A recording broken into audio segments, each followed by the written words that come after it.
Rudenī nopirku jaunas Kumho ziemas riepas. Negribējās viskaut kādus tur kreisos variantus. Nopirku pa taisno no pārstāvi. Un kā man apgalvoja, tad viņas esot jau šipotas pa taisno iekšā rūpnīcā. Nopirku, uzliku virsū. Tagad ziemu nobraucot, konstatēju, ka viena riepa laiž garām. Aizbraucu uz riepu montāžu, paskatījāmies ar ziepūdeni un izrādījās, ka laiž cauri šipam. Respektīvi, šips apakšā ir izberzējis riepā caurumu un gar viņu laiž ārā. Domāju, nu labi, viens tāds varētu būt, nu, kam negadās.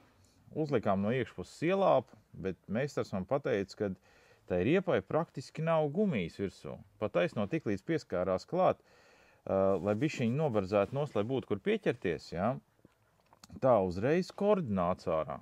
Nu, labi, uzlika ielāpu. Pēc pāris dienām es skatos, ka pie maniem garažā atkal nolaidusies riepa ir.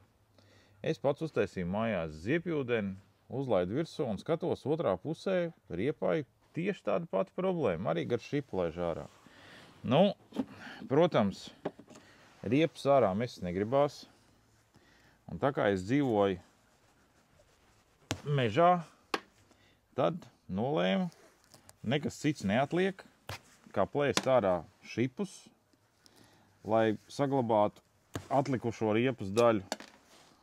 Un nobraukāšu ar viņu pa vasaru. Nā, kas cits atliek? Nu, es nemetīšu ārā praktiski jaunu riepu. To riepu labi, ja 20 000 es nobraucis. Nu, protektors labs, bet, nu, jādod ir gods un slava tam, kad uz katras riepas visi šipi ir vietā.